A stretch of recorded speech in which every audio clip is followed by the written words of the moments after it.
जय भोलेनाथ दोस्तों। अभी इस महीने के अंत में एक बहुत खास व्रत आने वाला है जिसको हम लोग कोकिला व्रत कहते हैं। कोकिला व्रत माता पार्वती ने शुरू किया था। क्योंकि सावन में हम सोमवार के व्रतों को मान्यता देते हैं, तो ये माना जाता है कि ये कोकिला व्रत से जो कोई सावन के व्रत की शुरुआत करता है उसको जो उसके आशानुरूप फल हैं वो जल्दी मिलते हैं। कोकिला व्रत जो है विवाहित महिलाएं और अविवाहित कन्याएं दोनों कर सकती हैं। जो विवाहित महिलाएं हैं उनके लिए यदि हम बात करें तो यदि उनके पति पत्नी के बीच में मतभेद रहते हैं, यदि उनके पति पत्नी के बीच में दूरियां ज़्यादा हैं, यदि उनके पति और पत्नी के बीच में सामंजस्य नहीं बैठता है, तो उनके लिए व्रत बहुत खास होता है। यदि आपने सावन के सोमवार के व्रत रखने को सोचा है तो भी आपको कोकिला व्रत से शुरुआत करनी चाहिए, विशेष लाभ मिलता है। नमस्कार दोस्तों, ज्योतिष जगत में आपका स्वागत है। अगर आप चैनल पे नए हैं तो आप इसको सब्सक्राइब कर लीजिएगा, जिससे कि जो हम आने वाले समय में और व्रत उपाय या और जो जानकारी दें तो आपको समय तक पहुंचती रहे। कोकिला व्रत की जो खास बात है वो ये है कि इसका सीधा संपर्क हमारे पति से है। विवाहित रिश्तों में यदि हम अविवाहित हैं तो पति स्वरूप में अगर हम किसी को पाना चाहते हैं तो उसके लिए भी इसको रखा जा सकता है। माता सती ने भगवान शिव को पति रूप में पाने के लिए यह व्रत किया था, तभी से इस व्रत को रखने की परंपरा शुरू हुई थी।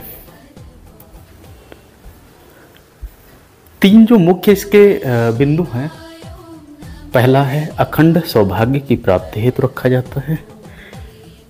आषाढ़ मास की पूर्णिमा पर रखा जाता है।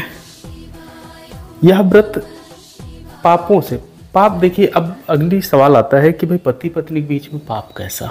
देखिए कई बार क्या होता है, जो हमारी माताएं हैं, बहनें हैं, वो अपने पतियों को कई बार अपशब्द बोलती हैं, जाने में अनजाने में बोलती हैं।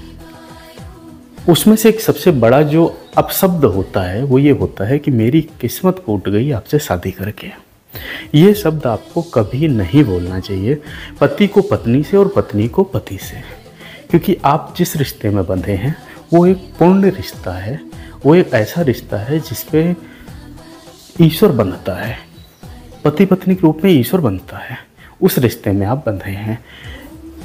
ठीक है, कई बार हमारे मनमुटाव होते हैं, कई बार हमारी चीज़ें समझ के बाहर हो जाती हैं, नहीं आती हैं। इसका मतलब ये नहीं कि हमें उस रिश्ते को कोसना है। जितना हम रिश्ता कोसेंगे वो रिश्ता उतना संकुचित होता जाता है। इसलिए कहा जाता है कि ये पाप होते हैं, ये शब्द जो हैं पाप होते हैं, पुरुष का स्त्री के प्रति भी, स्त्री का पुरुष के प्रति भी। इसलिए गुस्से में भी अपने शब्दों पर इतना कंट्रोल रखना, इतना मर्यादित रखना कि अगर कल फिर आमने सामने बैठना पड़े तो सम्मान के साथ हम बैठ सकें। तो माना जाता है जो ऐसे शब्दों के पाप होते हैं जो हमारे रिश्ते में लगे होते हैं, उनसे भी हमें मुक्ति मिलती है। अब होता क्या है, आषाढ़ माह की पूर्णिमा के दिन ये कोकिला व्रत रखा जाता है। यह व्रत भगवान शिव और पार्वती को समर्पित है। इस दिन विधि विधान से पूजा करके हम अपने सौभाग्य की प्राप्ति के लिए कामना करते हैं। अब आइए जानते हैं कि इस बार कब है। इस बार जो पूर्णिमा तिथि है वो 20 जुलाई को हो रही है। तो 20 जुलाई को सुबह 5:59 से, मतलब 6 बजे से पूर्णिमा तिथि हमारी लग रही है। भगवान शिव की पूजा जो है प्रदोष काल में की जाती है, इसलिए यह व्रत जो है 20 जुलाई को ही रखा जाएगा। इस व्रत का जो संकल्प है वो 5:36 से 6:21 के बीच सुबह के पहर में लिया जा सकता है। देखिए व्रत का संकल्प क्या होता है, आप बहुत लोग हो सकता है ये चीज़ जानते हो और बहुत लोग ये चीज़ नहीं जानते हो। जैसे जब हम कोई व्रत करते हैं, कोई भी व्रत करते हैं तो ऐसा तो है नहीं कि हम सीधे उठे और बोले आज हम व्रत रखेंगे, आंख बंद किए बोले व्रत रखेंगे, या कुछ नहीं खाए, दोपहर तक नहीं खाए तो बोले चलो ठीक है अब शाम तक भी नहीं खाएंगे और हमारा व्रत हो जाएगा। इसको व्रत नहीं बोलते हैं। व्रत का एक संकल्प लिया जाता है। जैसे आप शुद्ध होकर स्नान करके उसके बाद आंख बंद करके ईश्वर की प्रतिमा के सामने, जिस भी ईश्वर का आप व्रत रख रहे हैं उनके सामने आंख बंद करके खड़े होते हैं हाथ जोड़ के, और उनसे फिर अपने मन की बात रखते हैं कि आज हम अपना अन्न त्याग कर रहे हैं, एक दिन का हम व्रत रख रहे हैं, हमारे व्रत को सफल करना। ऐसा नहीं कि हम सुबह सुबह कुछ मांगने लगेंगे कि इसलिए हम व्रत रख रहे हैं और हमें ये चीज़ देना, ऐसा नहीं है।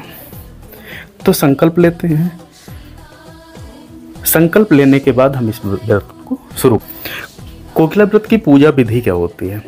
सबसे पहले तो हमें ब्रह्म मुहूर्त में उठना चाहिए। कोई भी व्रत हो हमें ब्रह्म मुहूर्त में हमें उठना चाहिए, भले ही हमारी उठने की आदत 10 बजे हो, 11 बजे हो, 12 बजे हो। उस दिन हम ऐसे नहीं करेंगे। उस दिन हमारी कोशिश रहनी चाहिए कि हम 4 बजे के बाद या 6 बजे के पहले हम ज़रूर उठ जाएं। इसके बीच के समय में हम उठने की कोशिश करें। अपने नित्य कार्य जो होते हैं वो सब करेंगे, स्नान करेंगे। पूजा के लिए जो हमारा फोटो रहेगा, ये जो हमारा चित्र रहेगा, प्रतिमा रहेगी, और शंकर और पार्वती दोनों लोग की साथ में होनी चाहिए तो ज़्यादा अच्छा माना जाता है। जो आपका संकल्प रहेगा वो हाथ में गंगा जल रखेंगे, गंगा जल हाथ में रख लेंगे। इसके बाद संकल्प लेंगे जिससे कि हम एक पवित्र संकल्प ले सकते हैं।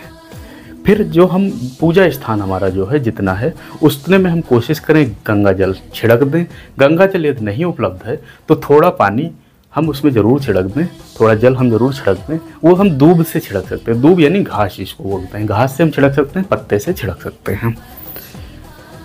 इतना करने के बाद हम क्या करेंगे, सबसे पहले हम सूर्यदेव को 1 लोटा जल चढ़ाएंगे। चाहे हम सूर्य उदय हुआ हो या उस समय ना हुआ हो, कोशिश करेंगे कि तब तक हो सकता है सूर्योदय हो जाए, सूरज को 1 लोटा हम जल चढ़ाएंगे। इसके बाद क्या करेंगे, एक चौकी लेंगे। चौकी लकड़ी की जो होती है जिस पर हम पूजा करते हैं, एक चौकी लेंगे। चौकी पर हम लाल कपड़ा बिछाएंगे। कपड़े का रंग कोशिश करिए लाल ही होना चाहिए। लाल कपड़ा बिछाएंगे। इसके बाद हम इस कपड़े के ऊपर मूर्ति रखेंगे। शिव परिवार की मूर्ति इसको बोलते हैं, यानी शिव पार्वती। गणेश जी हो तो अच्छी बात है, यदि नहीं है तो भी शिव और पार्वती तो होनी ही चाहिए। शिव पार्वती की मूर्ति रखेंगे। इसके बाद हम क्या करेंगे, अच्छा यहाँ पर जो हमारे पास होना चाहिए, बेलपत्र है, भांग है, धतूरा है, सफ़ेद फल है, फूल है, मीठा है सफ़ेद, ये चीज़ें हमारे पास होनी चाहिए। यदि इनमें से कोई चीज़ नहीं है फिर भी हम पूजा कर सकते हैं। एक आध चीज़ अगर नहीं है जो हमारे पास उपलब्ध है उसको लेके हम कर सकते हैं। ये सारी चीज़ें शिव जी को चढ़ाई जाएंगी। शिव चालीसा पढ़ी जाएगी। शिव मंत्र यदि आपको मालूम है तो शिव मंत्र पढ़े जाएंगे, नहीं तो शिव चालीसा जरूर पढ़नी है। ये सब चढ़ाने के बाद दूसरी चीज़ क्या है, इसमें जो प्रसाद हम बांटेंगे वो कोशिश हमारी रहनी चाहिए, बतासा बांट सकते हैं, पंचामृत जो हम चढ़ाएंगे पंचामृत बांट सकते हैं। इसके अलावा कुछ ऐसी चीज़ें ही बांटनी है जो सफ़ेद रंग से संबंधित हों। ये पूजा हम विधिपूर्वक करेंगे। थोड़ा सिंदूर दान भी हम इसमें करेंगे। शंकर जी को सिंदूर नहीं लगाया जाता है, इसलिए सिंदूर हम नीचे केवल रख सकते हैं, चढ़ाएंगे नहीं। इतना करने के बाद हम आरती करेंगे। आरती जब करेंगे तो भी हमें शिव चालीसा ही पढ़नी रहेगी। शिव चालीसा पढ़ते हुए आरती करेंगे। पूजा और आरती जब हमारी संपन्न हो जाएगी उसके बाद हम फलाहार करेंगे। ये पूजा हम अपने घर में ही करेंगे क्योंकि बहुत साधारण है, कोई कठिन नहीं है, कुछ कठिन नहीं करना है, बस शंकर पार्वती की पूजा करनी है, आपको संकल्प लेना है। इतना करके हम फलाहार लेंगे, यानी हमें जो थोड़ा बहुत चाहिए रहेगा उतना फलाहार हम ले सकते हैं। जो आपका शाम का फलाहार रहेगा, यानी व्रत पूर्ण का जो फलाहार रहेगा वो शाम 7 बजे के बाद का रहेगा। शाम 7 बजे के बाद हम कुछ भी फलाहार ले सकते हैं। विधिवत खाना जो हमारा रहेगा वो अगले दिन का रहेगा, यानी 21 तारीख का रहेगा। ये आपको कोकिला व्रत के लिए करना है।